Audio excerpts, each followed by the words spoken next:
Good evening, everybody. Happy Sunday. Congratulations to all the Giant fans out there on their win against Minnesota. And I hope many of you have decided to join us this evening along with everybody else. I see familiar faces from just a few hours ago that we were on the veranda with Aaron Kula and his recital. So thank you guys for spending the day with me. It's amazing. So tonight, it's all about the royals, the monarchy, and all the scandals. This has been actually delayed, I think, almost a year and a half now. We've been wanting Dr. Margery Marcus to come here. So she is visiting us from her home in Windsor Castle. So everybody, we will take questions and answers. I know we have so many questions for her because of the release of the Netflix film, the book, or the Netflix series.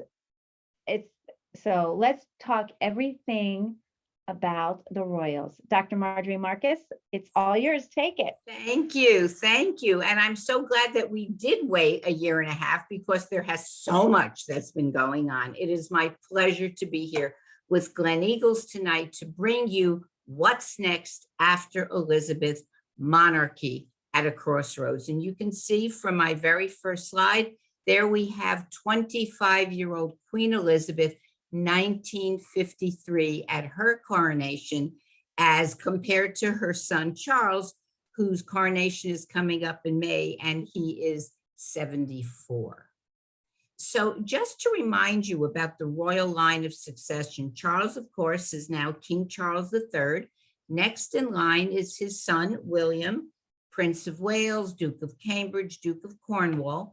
After William, we have William's oldest son, George, and then right now, Princess Charlotte, followed by their younger brother, Prince Louis, and then look who's fifth in line. And that is Harry, the Duke of Sussex. And I always like to point out that Harry, so far down the line, was never going to be king. When he stepped away from royal duties, it wasn't as if he was his great uncle, the Duke of Windsor, who actually was king and abdicated. Harry was never going to be king. After Harry, we have his two children, Archie and Lilibet, followed by Prince Andrew, the Duke of York, and let's hope that it never gets to that. So some of you are thinking, well, wait a minute. I remember that Charles had a sister who was only 2 years younger than he was, and that is exactly correct. And the Princess Royal is 16th in line for the throne. How could that happen? Well, when Anne was born, the law said that the crown went to the oldest male in the family. So even if Anne had been older than Charles, Charles still would have become king. The reason that Elizabeth became queen is there was no male in the family. It was simply Elizabeth and her younger sister, Margaret. But that law that denied Anne a higher number in the order of succession, that law was actually changed 10 years ago. Parliament enacted a law that said the eldest child, regardless of sex, may inherit the throne. So when George becomes king, and if he has a daughter who's the eldest, that daughter will automatically become the queen. And this Succession Act also said that the royals no longer need the monarch's permission to marry. And remember Elizabeth's younger sister, Margaret? She couldn't marry the love of her life because she didn't have her sister's permission.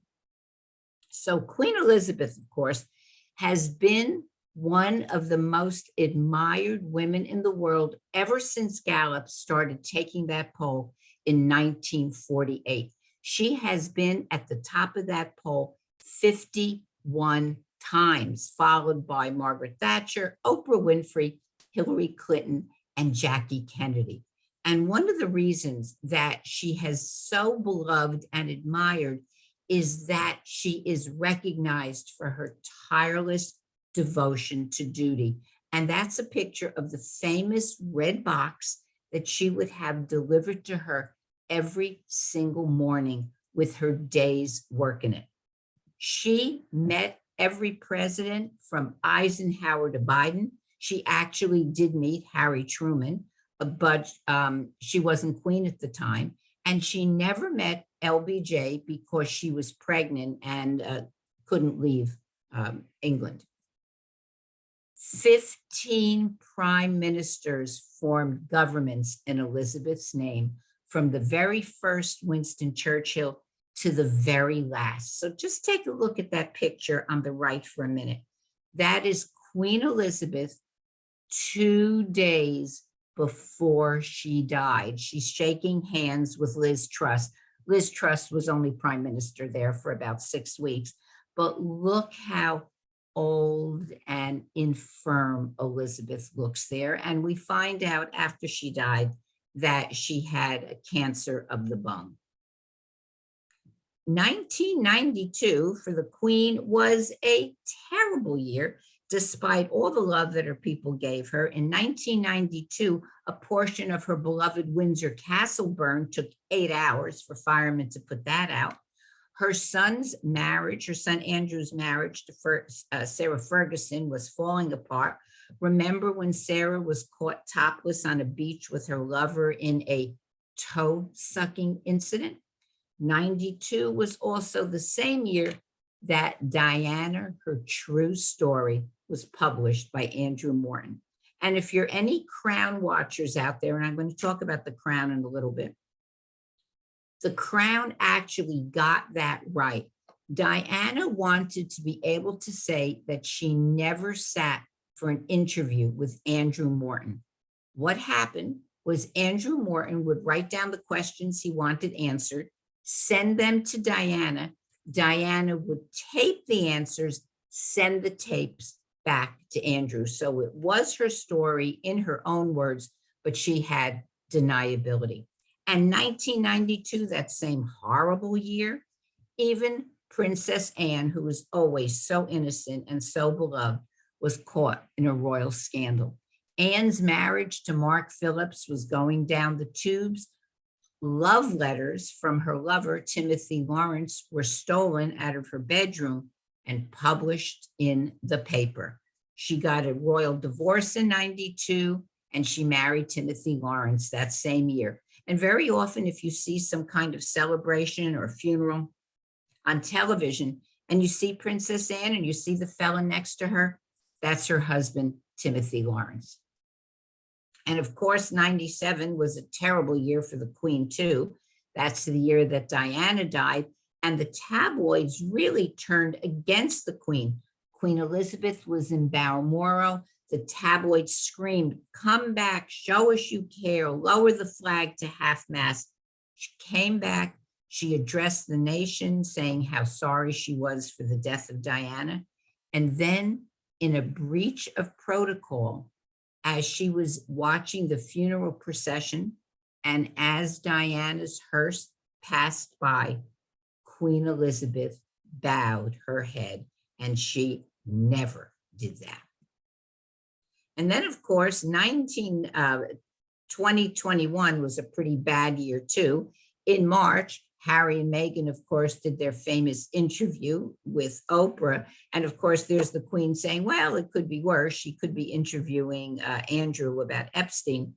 But just 2 months later, Philip, her beloved husband of 70 years, passed away too.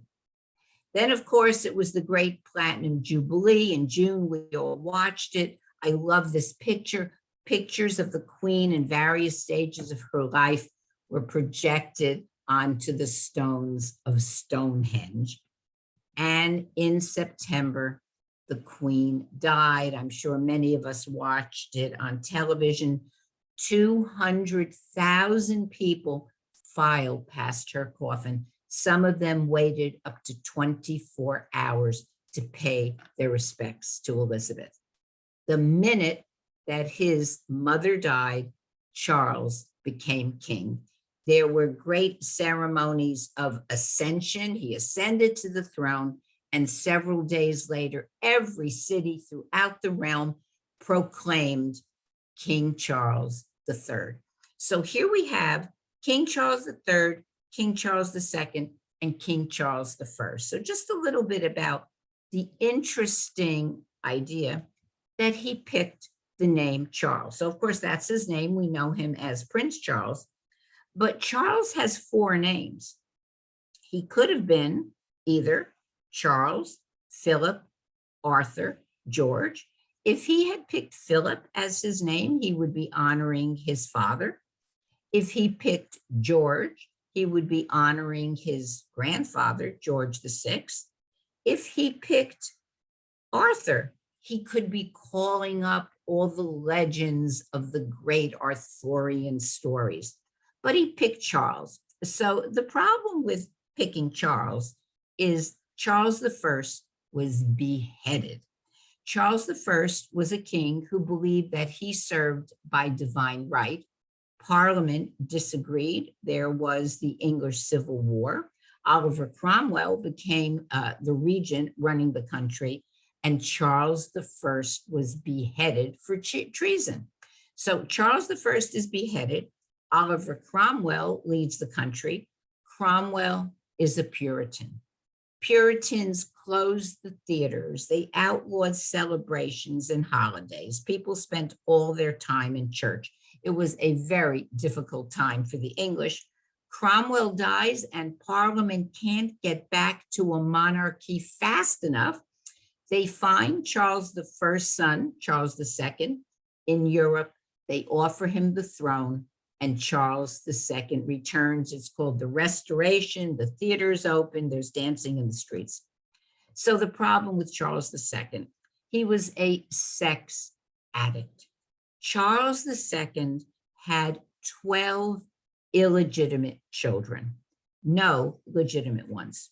He had so many affairs and so many illegitimate children that he became very frustrated, and he wanted some form of birth control. It's a true story. He went to his friend by the name of Cundum, and he asked his friend to develop some kind of a birth control measure. So after some experimenting, his friend Cundum invented the condom, and there were no more illegitimate children for Charles II. So here we have Charles III. The first, it was considered a traitor and beheaded. The second was a sex addict. And now we have Charles III, as if he doesn't have enough problems.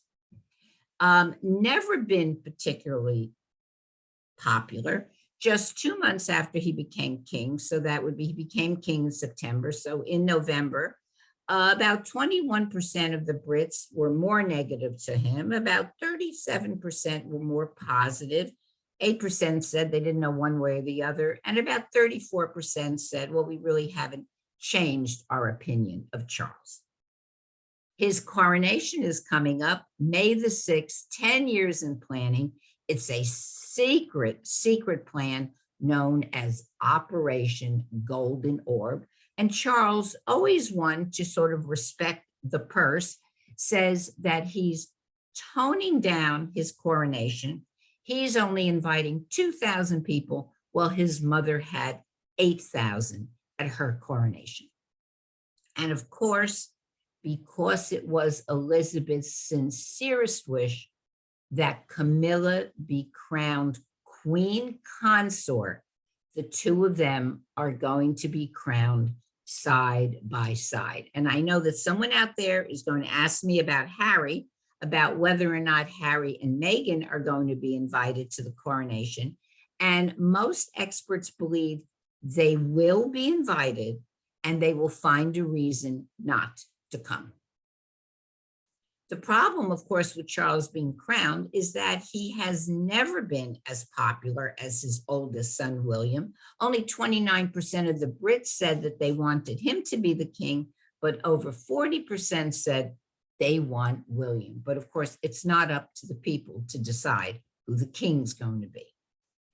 Charles's troubles go way back, even before he met Diana. Charles has always been in the shadow of his very popular, vibrant, much beloved mother.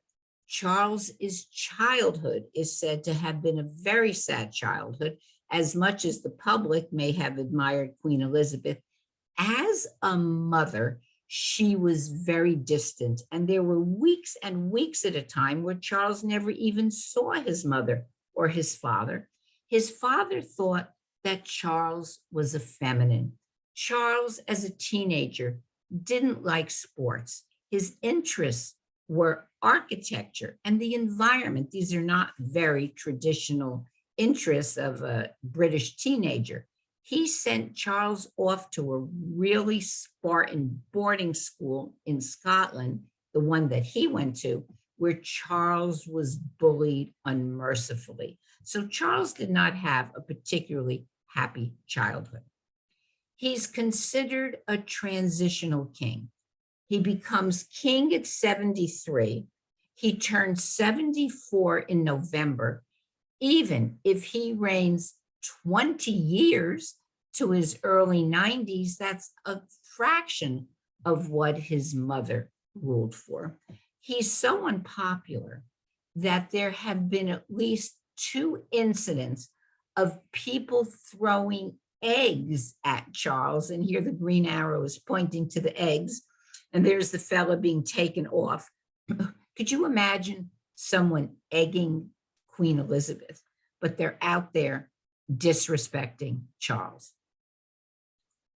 And why? Well, one of the reasons, of course, is people may have forgiven Camilla, but they don't forget. And of course, we all remember the wedding, the cheating, the tapes that were hacked, 1992, published all over the paper, that very sexual conversation between Charles and Camilla. Finally, they separate in 1992, where Charles, to nobody's surprise, has to admit he's been committing adultery for years.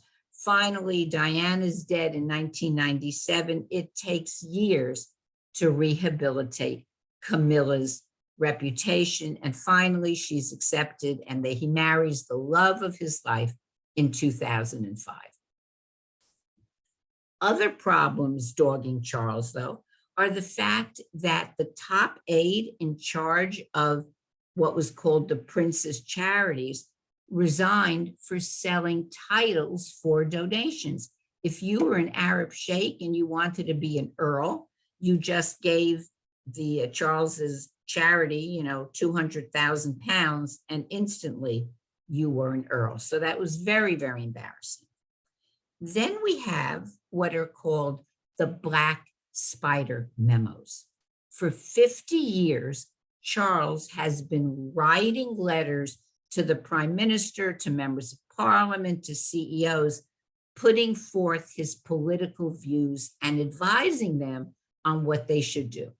And they're called the Black Spider memos because that's Charles's handwriting, and it's said to look like a black spider creeping across the page.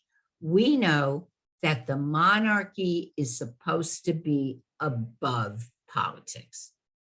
In June of just last June, while he was still prince, Charles made a comment about Britain's Rwanda refugee policy. The policy was that Rwanda refugees would land in England and they would put right back on the plane, sent them back to Rwanda. Charles said this was appalling. It made all the papers. Unless Prince Charles wants to destroy the monarchy, he better shut up fast. And then, of course, we have what I call the Crown effect.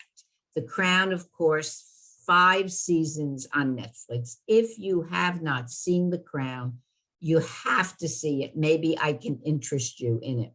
Though I have a feeling if you're here with me today, you've seen at least most of it. So let's talk about The Crown. People believe it's history. It is not history. It is historical fiction. And the reason that people think it's history, look at the actors. They look just like the real thing. That's Charles and Diana on the left and the actors on the right. And not only are the actors specially chosen for how much they look like the real thing, the costumes are just like the real thing. Season 4 of The Crown showed Charles in the most horrible light. This is a still of an argument that he is having with Diana. And of course, these are the actors. That's Josh O'Connor and Emma Corrin. And Charles is saying to her, why can't you be nice to Camilla? And she's saying, nice to Camilla? Why would I be nice to Camilla? And he says, because I love her. And it goes on. And I'm watching this, and maybe you can relate to it if you've seen it. And I'm thinking, what kind of a monster was Charles? And he's just portrayed in the worst possible light. His popularity was never great. Before that season was released in June of 2020, he had a 38% approval rating, not really very good. But after season 4, 32%. And Hugo Victors, who's a royal watcher, who's written many fine biographies of the royals, said it is disgraceful what they've done to Charles. And people believe it really happened. The cultural minister of the UK had been after Netflix to put a disclaimer on the show saying that it's fiction. And Netflix refused to do it until Dame Judith Dench got into the mix. And we all know Judith Dench. She's a fabulous actress. And she writes an open letter to the New York Times saying, this is terrible. People are going to believe the worst of the monarchy, and you have to put a disclaimer on it. And Netflix did. And they said, the show is inspired by real events, but it is fictional. It tells the story of Queen Elizabeth and her political and personal events. Now, this actor, his name is Dominic West. He's a very good actor in other things. He was in The Affair, but I think personally miscast as Prince Charles. He doesn't really look like Prince Charles. And season 5, argue with me if you disagree, I thought very disappointed. I wasn't even sure it was over. We watched the last episode twice thinking, well, this couldn't possibly be the last episode. It was. And there's one more season coming. So that'll be interesting. Then, of course, we remember when Meghan and Harry did that interview with Oprah, and Meghan accused the palace of racism. And it made all the headlines. Meghan, of course, is biracial. And she and Harry both said that one of the senior royals asked them how dark their baby's skin would be. It was very embarrassing. Queen Elizabeth said in defense of the monarchy, well, some recollections differ. We never really found out who asked them that question about the baby's skin. Most people think it was Philip.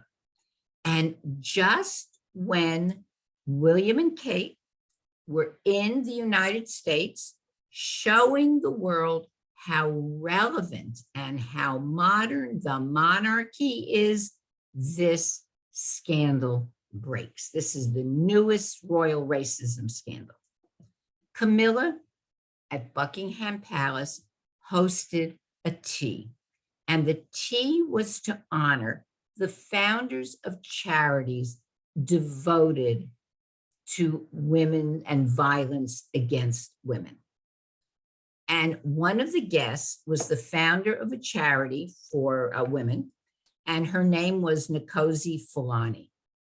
And one of the Queen's ladies in waiting, Lady Sarah Hussey, who not only was just any lady in waiting, a special friend of the Queen and William's godmother, she supposedly goes up, actually she admitted it, she goes up to Miss Fulani and she says, "Nice to meet you. Where are you from?" And Fulani says, "Well, I'm from London." And Lady Hussey says, no, really, where are you really from?" And Fulani says, "I'm really from London. And this goes back and forth about 5 times. Lady Hussey could not conceive that this Black woman was actually British. So finally, Fulani says to her, "Well, maybe you're wondering where my parents are from.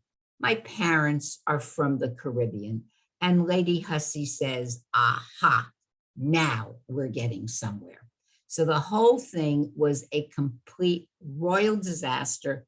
William and Kate, who were supposed to doing hands across the ocean kind of thing, it just went back home in dismay. The entire thing was a fiasco. So should Charles and Camilla bring Harry and Meghan back? Their trip to some of the Commonwealth countries, which are predominantly Black, was a great success. Remember, Meghan, as biracial, is wildly popular in Commonwealth countries. So are Harry and Meghan coming back anytime soon? Well, probably not. They were just demoted on the royal website. So the palace has a website, and if you go in and look at all the, the relatives in the firm, Harry and Meghan are down at the bottom. The only person in the firm lower than Harry and Meghan is Prince Andrew after the Epstein affair. So it doesn't look like their royal rank is going to be improving soon. And they are desperate for royal titles for their children.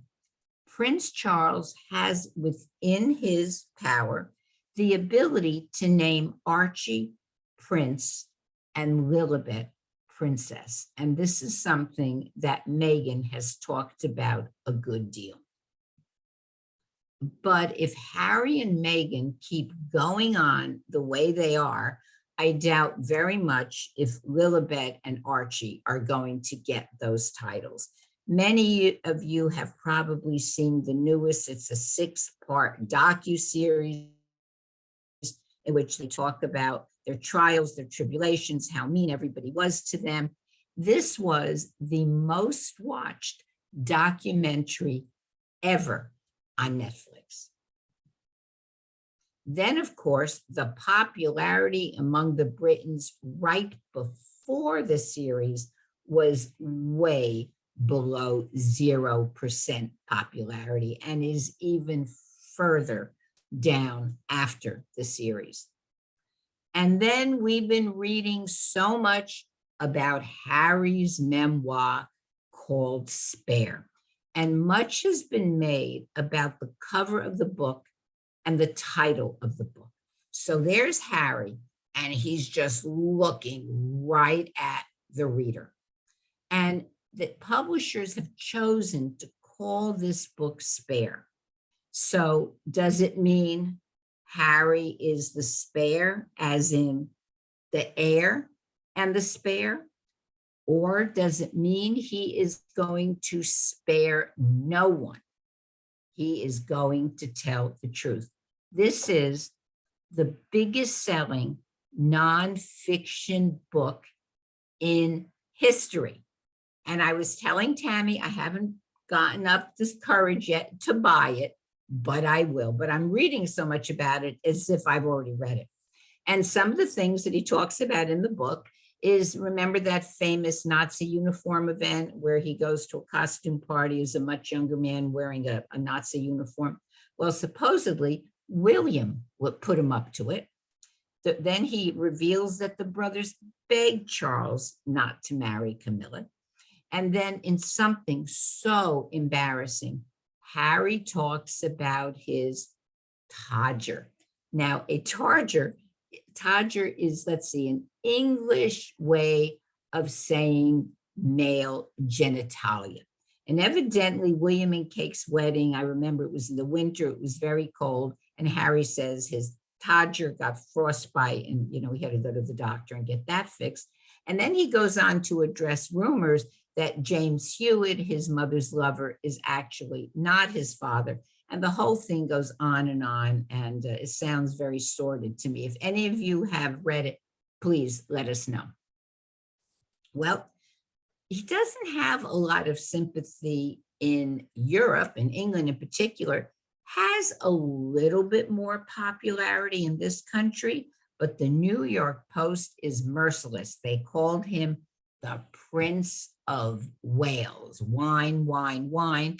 And then the Sun, which is a very popular English tabloid, said he's Harry the Nasty. So I'll leave it up to you what your opinion of Meghan and Harry is, and we can talk about that later.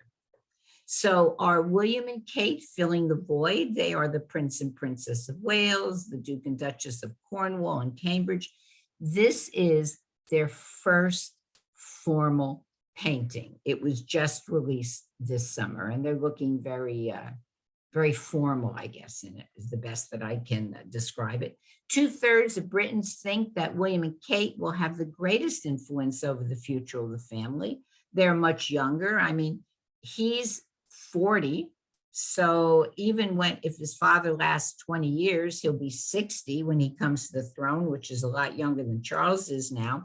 So Charles and Camilla aren't thought to have much of an influence over the royal family, and Harry and Meghan's influence is even less. So there is a group in England, they're called the Republicans, and they are devoted to making Elizabeth the last, to abolish the monarchy. One reason they say is the monarchs are very expensive. They come with a hefty royal price tag. Way back in 1760, King George III, now he's the king that lost the colonies for the English, he could no longer afford to upkeep on the jewels, the paintings, the castles, and he gave all of them to the government to run. He put them all in sort of a block called the Crown Estate. And the royals got an allowance from the Crown Estate. Prince Philip always complained the money was not enough. At one time, he said the Queen had a small yacht she had to sell, and I should probably have to give up polo very soon. People had no sympathy for that. Actually, if you saw the crown, the Queen was more attached to her royal yacht than I think she was to her son, Charles. Anyway, she ultimately did give the yacht up, the SS Britannica. It's docked in Edinburgh. I've actually toured it, and maybe some of you have toured it as well. But if you look at it, it doesn't even look much like a yacht. It's not like the yachts that we think of or the yachts that we see on the Intracoastal. So the Crown Estate, finally, it was decided in 2011 that they have to have a formula to fund the royals. They just can't pick a number. So the idea was that they're going to take all the profits made of tourism in these castles, the Tower of London, the crown jewels. They're going to put all the profits into a pot of money and give it to the Treasury. And the Treasury is going to take 25% of these profits and fund the royals, called the sovereign grant. Now, from 2021 to 2023, the sovereign grant is equivalent to, it's 86.3 million pounds, that's a year, which is equivalent to about $88 million. And that really does not sound like a lot of money, considering that the renovation of Buckingham Palace is over 350,000 pounds. And that security for the royals is 100 million pounds a year. And who picks up the difference between the sovereign grant and these other expenses? The people through taxes. So now we have the monarchists, those who believe in the monarchy and want to keep the monarchy going, versus the Republicans who want to get rid of the monarchy. England has been a constitutional monarchy since 1688. You probably remember William and Mary, King and Queen, when they accepted the invitation to come from the Netherlands to be the King and Queen of England. They agreed to give up many of their royal responsibilities. They agreed that Parliament would be the governing body and that they more or less would be figureheads. Thus, the constitutional monarchy that England has today. The monarch is the head of state. So what is it that a monarch does? Well, here's one thing. Here's Charles with his mother Elizabeth. They open and close Parliament every year. Great fanfare. The king is the head of state. He signs off on all legislation passed by Parliament. And what happens if he doesn't like the legislation and refuses to sign off? It doesn't matter. It's still legislation because passed by Parliament. Gives all kinds of honors and awards, can, give people lands, it can give them titles. The monarch can award people, appoint them to the House of Lords. They officially dissolve Parliament before and after an election. They meet with the Prime Minister and travel the globe on business for the United Kingdom. And when Charles travels, and I suppose this will be the same for Camilla and Charles's children, they always travel with bags of their own blood and their own doctor, just in case there's an emergency transfusion needed. So the British Monarch League was founded in 2010, and their purpose is to talk about the relevancy of the monarchy. No matter how much the monarch costs, worth every penny. It only costs taxpayers about $1.50 per taxpayer per year.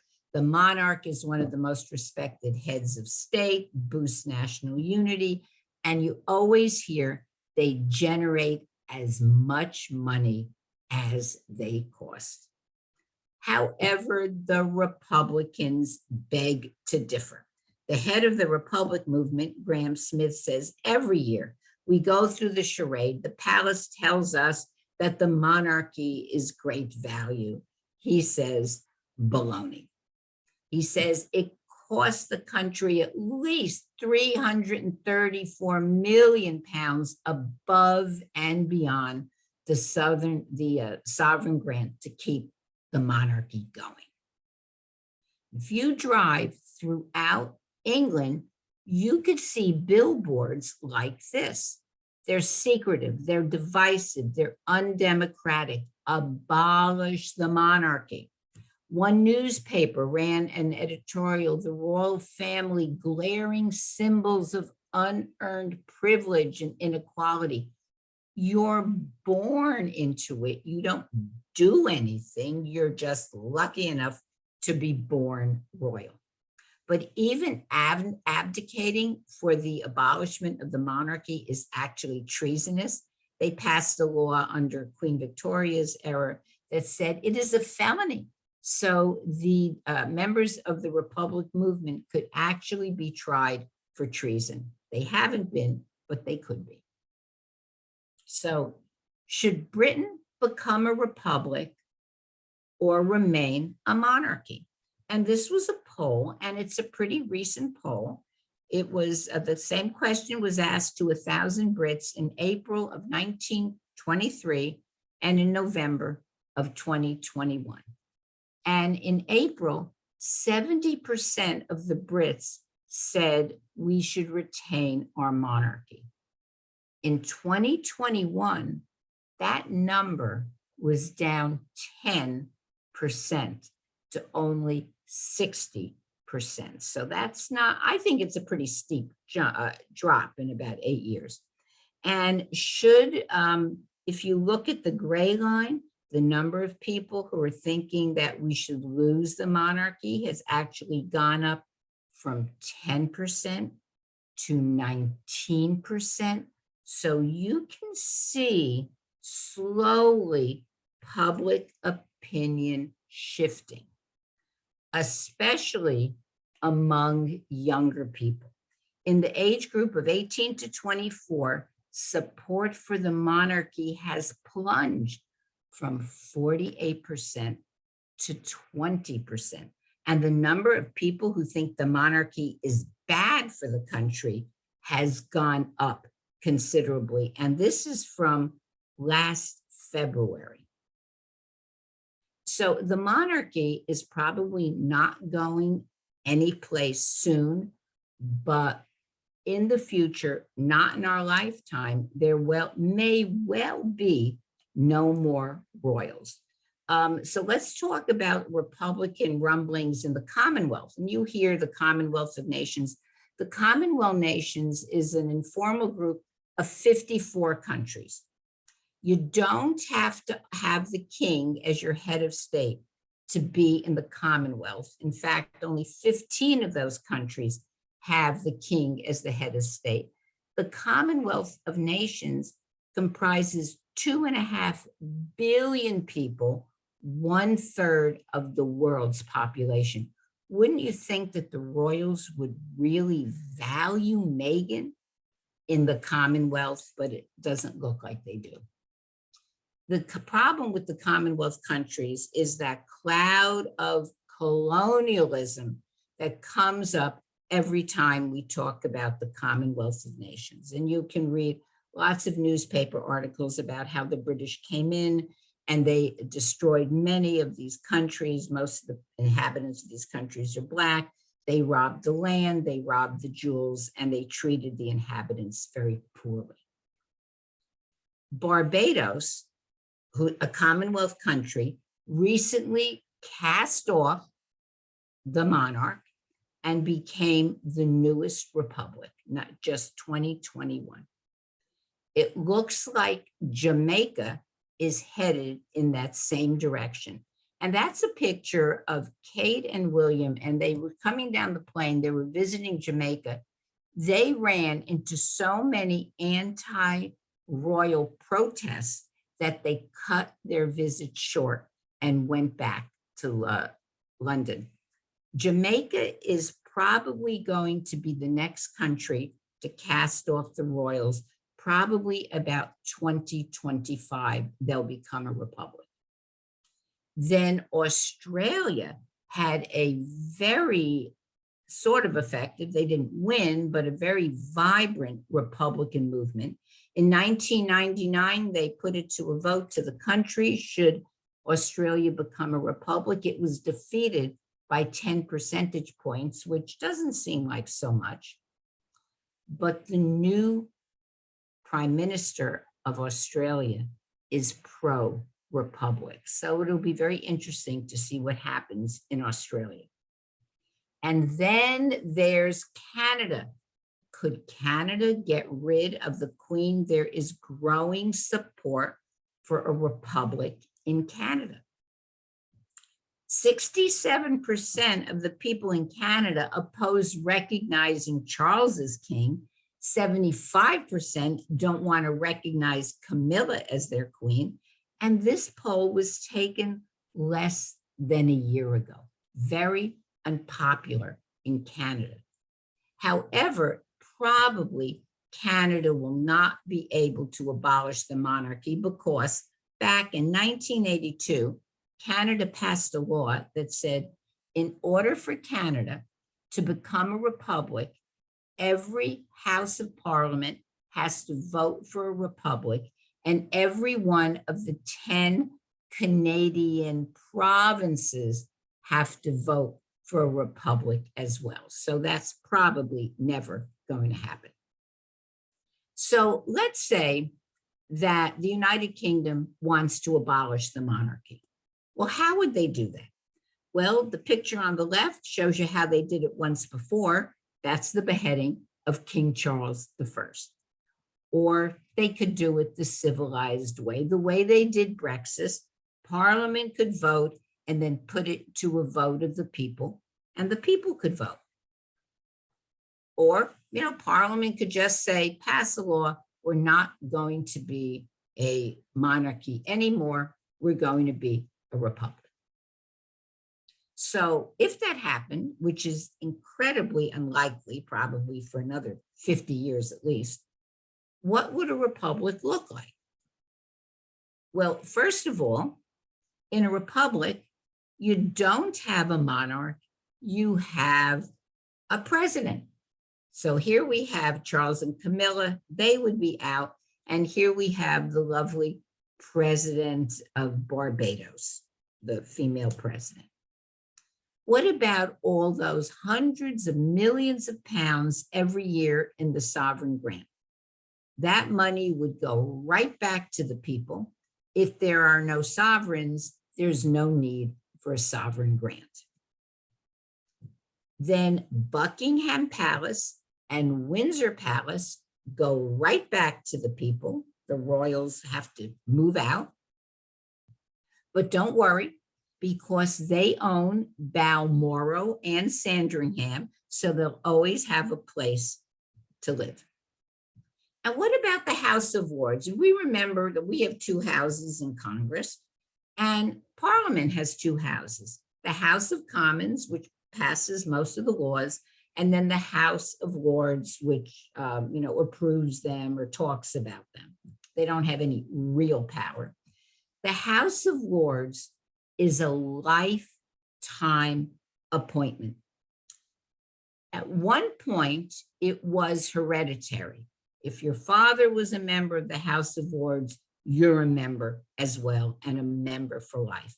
They changed that some years ago, and now you have to be appointed to the House of Lords, and that's one of the things the monarch does. There's a committee that recommends people for the House of Lords, and the monarch appoints them. But if there are no royals, there are no lords, so there is no House of Lords. The House of Lords combines with the House of Commons, and we have one branch of government. Well, what are we going to do with the royal family? And this is a very nice picture. I think this was a Christmas service just this past Christmas, and you can see the firm, as they're called, the royal family. So what's going to happen to them? Well, would William and Kate follow the lead of Harry and Meghan? Let's see, they made $100 million on their Netflix contract. They made $25 million on their Spotify contract. Every time they open their mouths, they generate money. William and Kate, however, are probably worth close to $1 billion right now. So they may just decide to retire someplace. Or they could do what Princess Anne's daughter Zara does. Now, I love this. So Zara Tindall, the daughter of Princess Anne and Mark Phillips, she does commercials. The picture on the right is a commercial that she does for a jewelry company. And the picture on the left is a commercial that she does for Range Rover. And she's made over $15 million just doing these commercials. And so what about Charles and Camilla? What's going to happen to them if there are no more monarchs or royals? Well, I think you're going to see them on the beach in Florida. So I thank you very much for coming. I will take down my screen and I can see all of you. And I'm happy to answer any questions that you might have. And maybe some of you have met some royals and you can tell us about it. Or maybe you have some views on Harry and Meghan that you'd like to talk about. I'd love to hear your opinion. So Tammy, I'll turn it back to you. Okay, everybody. So first off, let's see. Well, we don't really, it's hard to do a share, share of hands, but do we have a lot of people have already grabbed Harry's book? Anybody? I don't know if I can unmute everybody. Here, I have you on gallery view now so I can see everyone. Hi, everybody. Okay, so you guys tell me, who is seeing the Netflix? What are your thoughts? I mean, I really don't know about my members. I don't know if they're into all of that like I am, or if they like the old history. I wonder what our members think about all of this happening. I'm going to just stop the recording because I see people dropping off and I don't, so let me just stop the recording, everybody. Share.